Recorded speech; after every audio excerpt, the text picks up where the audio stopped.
Hey guys, my name is Shirley and welcome back to my channel. In today's video, I am just going to be taking you guys through what I think are some of the best money decisions that I've made in my teens and my early 20s. This is a continuation of the previous video that I'd released where I talked about the worst money decisions that I made. So feel free to check out that video after you've watched this video, but since we spoke about all the bad choices we made in the previous video, I thought we'd talk about some of the good choices that we've made. Now without further ado, let's get straight into the video. Best money decision that I think I've made is staying at home for as long as I can and only moving out into my own place when I was really in a good financial position. In October of last year, I moved out of my parents' place and moved into an apartment, which I absolutely love, and I stay by myself, so I don't share or anything like that. I cover all my expenses on my own. I am glad that I moved out when I did and not any earlier, because I ticked off quite a number of the goals that I'd set for myself. For instance,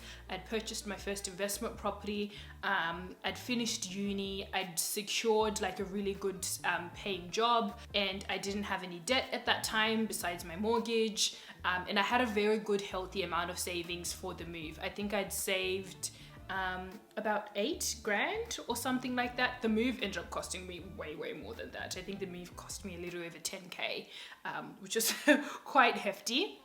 But I'm really glad that I didn't move out any earlier, just because having your own place, guys, trust me, it is so expensive. Regardless of how much you budget or regardless of how much you think it's gonna cost you a certain amount, and times 2 the amount that you think it's going to cost you, just because, yeah, there are just so many little hidden expenses that are involved with moving out and that are involved with living by yourself. And guys, paying rent makes a very big difference to your ability to save. Obviously, I can still save now, but it's definitely not at the same capacity as I was able to save when I was still at home. So I guess what I'm trying to say is I'm really glad I moved out when I did and not any earlier, because if I had moved out earlier, I might not have been able to purchase my house when I did. I may not have been able to achieve some of the other financial goals that I did. The next best financial decision that I think I've made in my teens and early 20s is really investing in my financial literacy and financial education. Now, I'm somebody who absolutely loves reading. I love listening to podcasts, and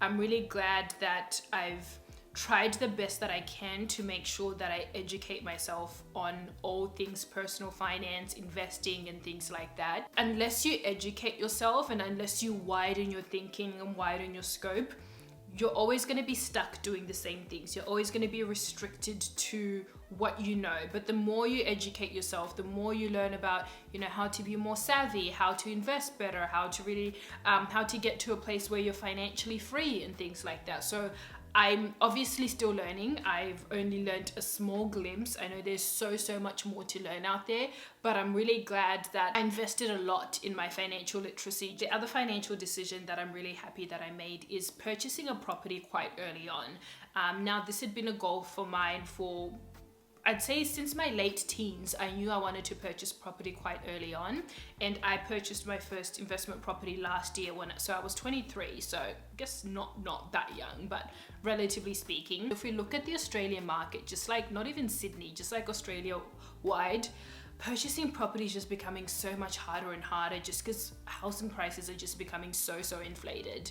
So I'm glad that, I did it when I did. Another financial decision that I think I'm really proud of is really taking a deep think about how I want to balance saving for the future and also living in the present.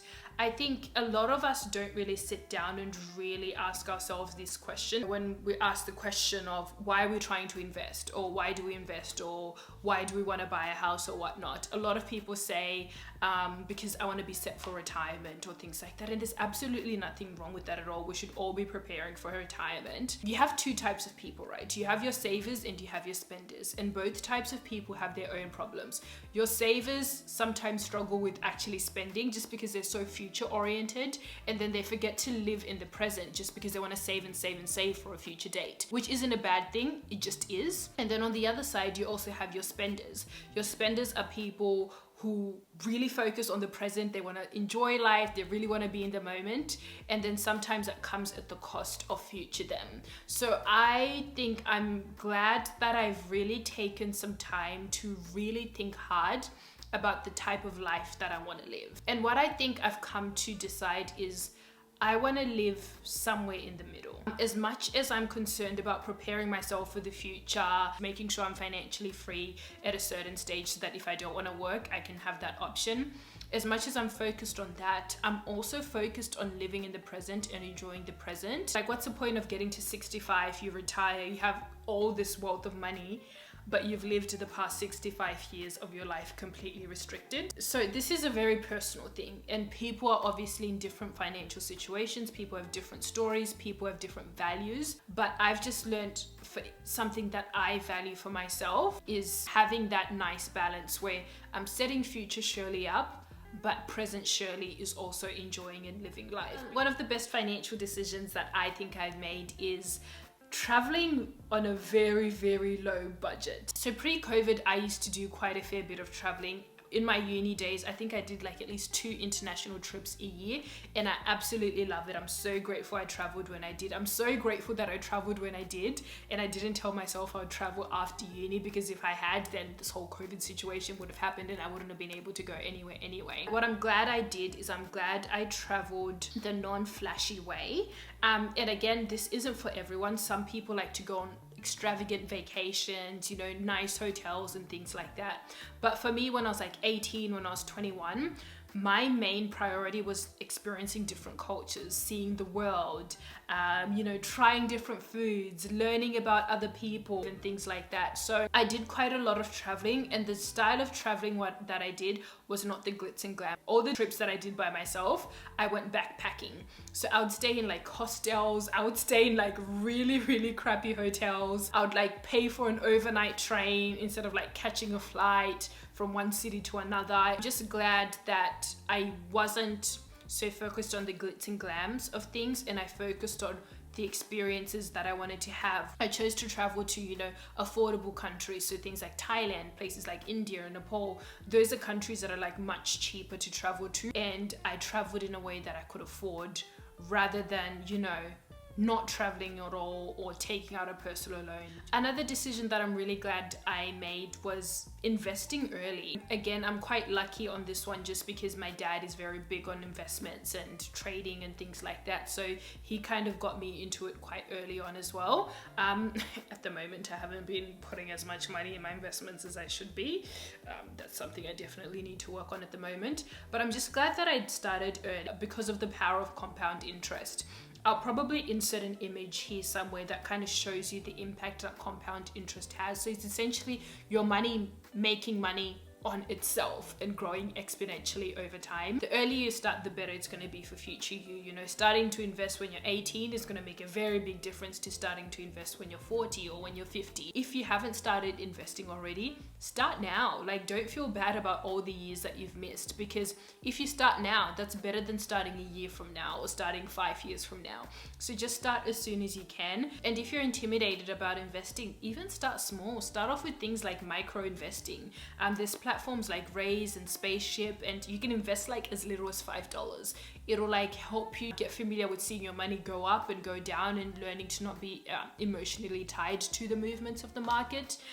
So trust me, investing is not as intimidating as it seems. I know a lot of people don't do it because they think it's so intimidating, but trust me, it's not. Just get your hands in there, and trust me, future you will thank you. Another great money decision that I've made is trying to be creative about developing multiple streams of income. This was really honed in 2020 when I lost my job because of COVID, and that really was a rude awakening of how important it is to not just rely on one source of income, especially if it's like, you know, a job where you're employed by someone else, because really things can just change just like that. And if you have bills and if you have like rent that needs to be paid or whatnot, you're essentially screwed if that one source of income is gone. And again, I haven't mastered this. My other streams of income are only very, very small relative to my main job, and it's something that I still need to invest a lot more time into, but I'm glad that I've at least started to think about it. For instance, I get income from rent, so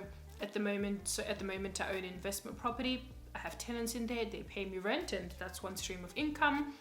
I also do YouTube. I'm a very, very small channel, so it's not like that's even a lot. Like, it's like peanuts that I get from YouTube. But I mainly do YouTube because I love what I do here and I just love creating stuff. But that's one stream of income. I sometimes do some tasks randomly on Airtasker. I sell things that I don't necessarily need, just put them on Facebook Marketplace.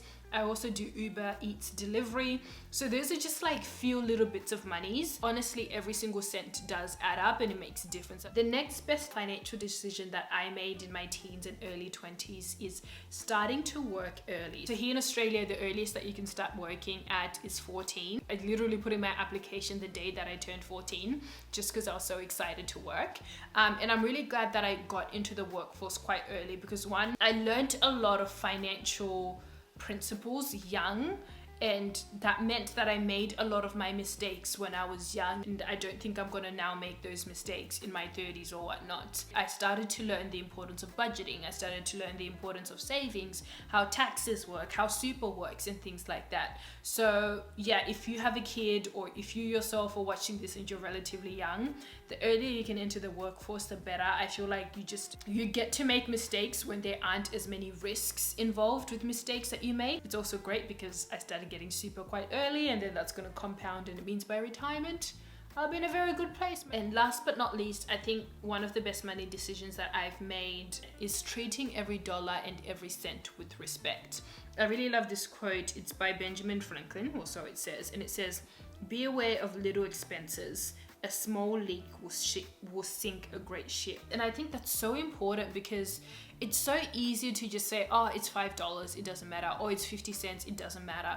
But those little $5 or those little 50 cents, they really, really add up. And it might be $4 for one thing here, and then later in the day, you're like, I'm spending $2 there and I'm spending $20 there. But really, in the grand scheme of things, it really does add up. So I'm glad I've now gotten to a point where I respect every single cent. And I know that might make me sound like a tight ass, but I would rather be that way and make all the little savings that I can. Anyway, guys, that is all for today's video. Those are some of the better money decisions that I think I've made in my teens and my early 20s. I hope you guys have taken a thing or two from this video. If you do have some great decisions that you've made in your life, make sure to comment that down below. I would be very, very keen to hear about it. And with all that being said and done, dream big, keep well, and hustle hard. I'll catch you again in the next one. Bye!